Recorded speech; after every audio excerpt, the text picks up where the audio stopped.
profsam.com के CBSE scholar lab की तरफ से इस कॉन्सेप्ट एक्सप्लेनर में आपका स्वागत है।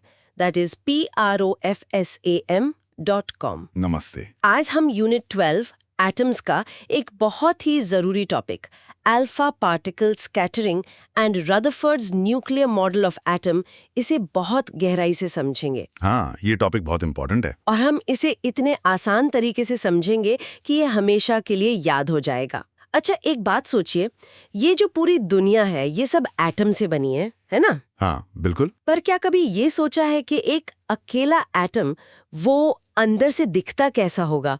मतलब अगर हम एक एटम को एक फुटबॉल स्टेडियम जितना बड़ा मान लें तो उसके अंदर का सामान जैसे प्रोटॉन्स, इलेक्ट्रॉन्स, ये सब कितनी जगह घेरते होंगे? वाह, ये तो बहुत दिलचस्प सवाल है।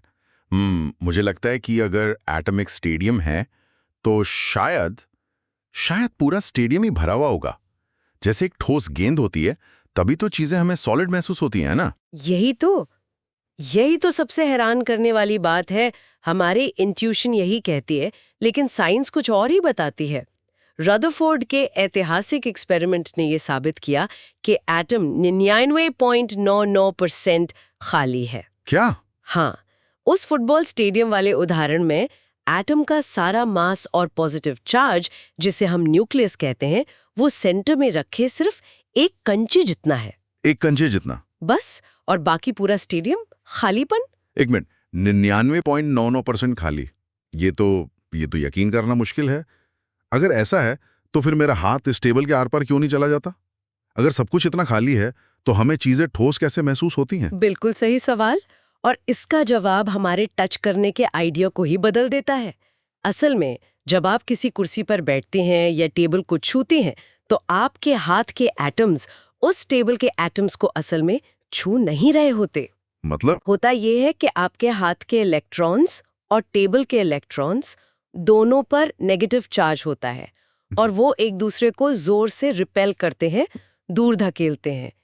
ये जो सॉलिड होने का एहसास है, ये असल में इलेक्ट्रोमैग्नेटिक फोर्सेस का खेल है, मैटर का नहीं। ओह, तो हम असल में कभी किसी चीज को छूते ही नहीं। ये तो माइंड बेंडिंग है ना? इसी क्यों और कैसे को समझने के लिए और एटम के इस खालीपन के राज को खोलने के लिए अर्नेस्ट रदरफोर्ड ने अपना मशहूर एक्सपेरिमेंट किया था। चलिए इस वैज्ञानिक जासूसी की कहानी को शुरू से समझते हैं। देखिए, 1900 के दशक की शुरुआत में जे थॉमसन का प्लम पुडिंग मॉडल सबसे ज्यादा माना जाता था। हाँ, वो तरबूज वाला मॉडल। बिल्कुल। ये मॉडल कहता था कि एटम एक पॉजिटिव चार्ज वाला तरबूज है और इलेक्ट्रॉन्स उसके अंदर बीजों की तरह बिखरे हुए हैं। मतलब चार्ज और मास पूरे एटम में यूनिफॉर्मली फैला हुआ है। ठीक है, तो ये उस ठोस गेंद वाले आइडिया जैसा ही है, सब कुछ एक साथ मिला हुआ, कोई खाली जगह नहीं। एग्जैक्टली। रदरफोर्ड इसी मॉडल को टेस्ट करना चाहते थे, तो उन्होंने अपने 2 स्टूडेंट्स गाइगर और मार्सटन के साथ मिलकर एक बहुत ही क्लेवर एक्सपेरिमेंट डिजाइन किया। एक्सपेरिमेंट का कोर आइडिया बहुत सिंपल था। उन्होंने तेज गति वाले अल्फा पार्टिकल्स, जिन्हें आप पॉजिटिव चार्ज वाली छोटी छोटी गोलियां समझ सकती हैं, उन्हें एक बहुत ही पतली सोने की पन्नी पर फायर किया। सोने की पन्नी ही क्यों? कोई और मेटल क्यों नहीं लिया? बेहतरीन सवाल। इसके 2 कारण थे। पहला, सोना बहुत मैलिएबल होता है, मतलब उसे पीट कर बहुत ही ज्यादा पतला बनाया जा सकता है।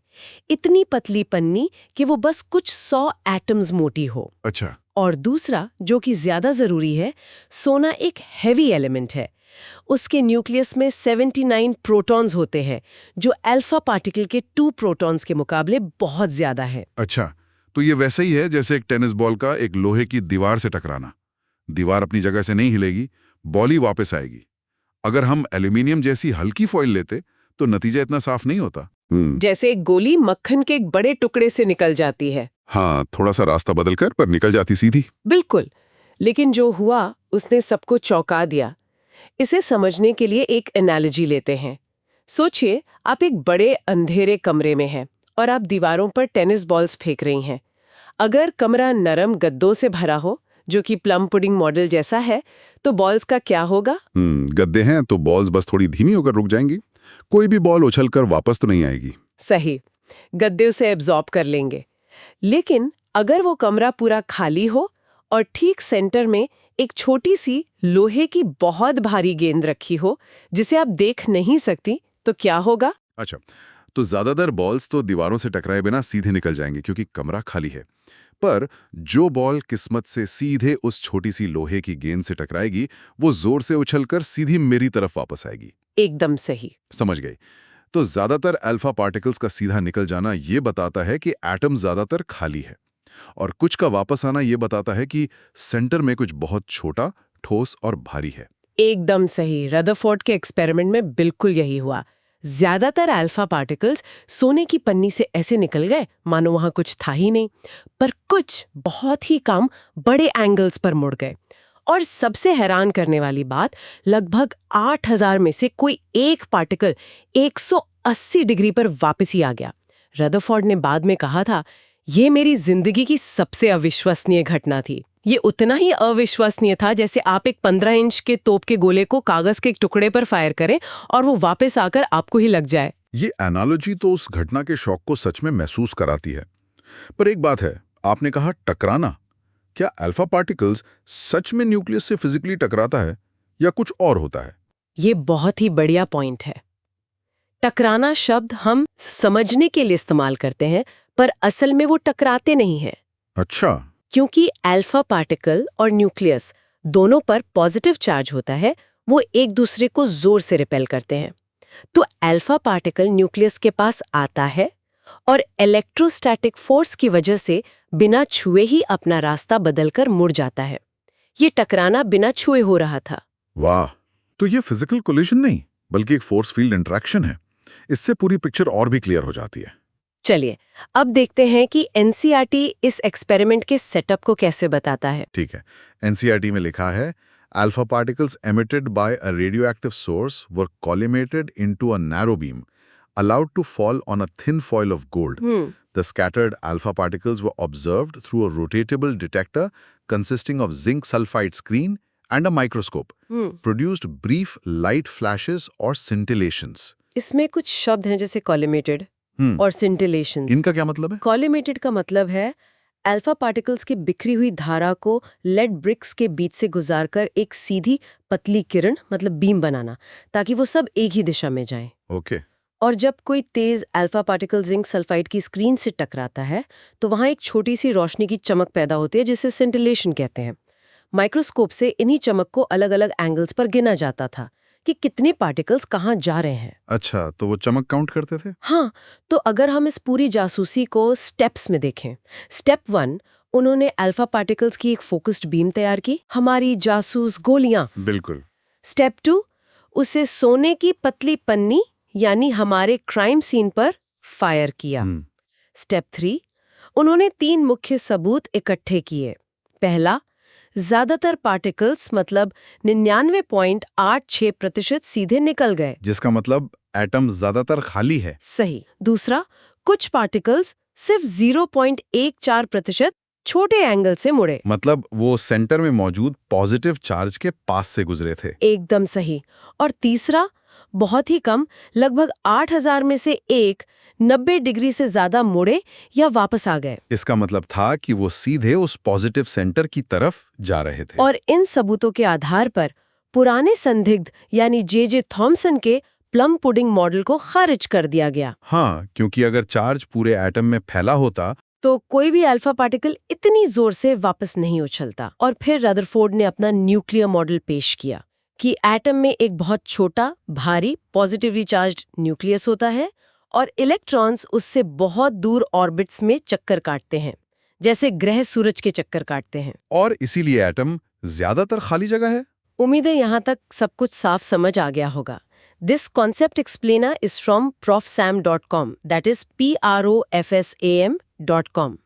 इस खाली जगह के स्केल को समझने के लिए एनसीईआरटी में एक शानदार तुलना की गई है हमारे सोलर सिस्टम से। सोलर सिस्टम से तुलना? ये तो दिलचस्प है। कैसे? देखिए, एक एटम में इलेक्ट्रॉन के ऑर्बिट का रेडियस न्यूक्लियस के रेडियस से लगभग 1 लाख गुना बड़ा होता है।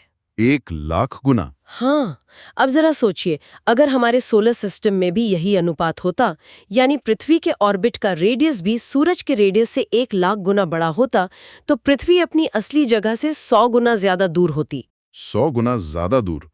इसका मतलब तो ये हुआ कि रिलेटिव स्केल पर एक एटम हमारे सोलर सिस्टम से भी कहीं ज्यादा खाली है।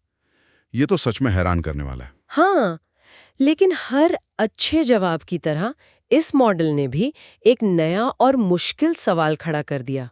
कौन सा सवाल? अगर न्यूक्लियस पॉजिटिव है और इलेक्ट्रॉन नेगेटिव, तो क्लासिकल फिजिक्स के हिसाब से अट्रैक्शन की वजह से इलेक्ट्रॉन को घूमते घूमते न्यूक्लियस में गिर जाना चाहिए, पर ऐसा होता नहीं है। हाँ, ये तो है। वो गिरता क्यों नहीं? इस गुत्थी को सुलझाने के लिए हमें आगे नील्स बोहर के मॉडल को समझना होगा। ये सब सुनने में तो क्लियर है, पर मुझे लगता है कि इसी क्लैरिटी की वजह से कुछ आसान लगने वाली गलतियां हो सकती हैं जो एग्जाम में भारी पड़ती हैं। हाँ, बिल्कुल। क्या हम उन पर बात कर सकते हैं? बिल्कुल। चले उन साइलेंट किलर्स की बात करते हैं जो स्टूडेंट्स के मार्क्स काट देते हैं। पहली और सबसे आम गलतीफहमी है कि एटम्स बिलियर्ड बॉल्स की तरह ठोस होते हैं। स्टूडेंट्स ऐसा इसलिए सोचते हैं क्योंकि हमारे आसपास की चीजें ठोस होती हैं। हाँ, ये नेचुरल अजम्पशन है, लगता ही ऐसा है। सही कॉन्सेप्ट ये है, एटम 99.99% खाली जगह है। उसकी सॉलिडनेस सिर्फ एक एहसास है जो इलेक्ट्रोमैग्नेटिक फोर्सेस से आता है। तो याद रखने के लिए एक लाइन है, एटम ज्यादातर खाली है, न्यूक्लियस ही असली कहानी है। ठीक है, एटम खाली है, न्यूक्लियस ही असली कहानी है, ये याद रहेगा। दूसरी गलतफहमी क्या हो सकती है? दूसरी गलतफहमी, अल्फा पार्टिकल्स एटम की सतह मतलब सरफेस से टकराकर उछलते हैं। ये सोचना आसान है कि पार्टिकल आया, एटम की बाउंड्री से टकराया और मुड़ गया। ये गलत है। अच्छा। सही कॉन्सेप्ट है, अल्फा पार्टिकल्स एटम के अंदर से गुजर जाते हैं। वो सिर्फ तब मुड़ते हैं जब वो एटम के अंदर बहुत गहराई में छुपे हुए छोटे से न्यूक्लियस के बहुत करीब पहुंच जाते हैं, जहां सारा पॉजिटिव चार्ज और मास कॉन्सेंट्रेट होता है।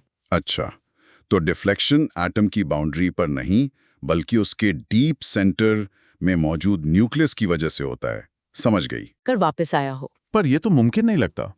एक इलेक्ट्रॉन तो अल्फा पार्टिकल के मुकाबले बहुत ही हल्का होता है। आपने बिल्कुल सही पकड़ा। एक इलेक्ट्रॉन अल्फा पार्टिकल से लगभग 8000 गुना हल्का होता है। ये वैसा ही है जैसे एक तेज रफ्तार से आते हुए ट्रक से एक साइकिल टकरा जाए। क्या ट्रक वापस मुड़ जाएगा? बिल्कुल नहीं, साइकिल ही उड़ जाएगी। सही। तो सही कॉन्सेप्ट है, सिर्फ भारी न्यूक्लियस ही अपने से हल्के पर फिर भी भारी अल्फा पार्टिकल को वापस धकेलने की ताकत रखता है। तो ये मास का खेल है। केवल एक भारी चीज ही दूसरी भारी चीज का रास्ता बदल सकती है। यह अब एकदम क्रिस्टल क्लियर है। बढ़िया। अब इस पूरे कॉन्सेप्ट को हमेशा के लिए याद रखने के लिए कुछ मेमोरी एंकर्स इस्तेमाल करते हैं। पहली तो एक आसान लाइन है, इसे मन में बिठा लीजिए। Most pass through, some bounce back. Atoms are mostly empty, nuclei are solid. Most pass through, some bounce back. यानी ज्यादातर पार हो गए, कुछ वापस आए।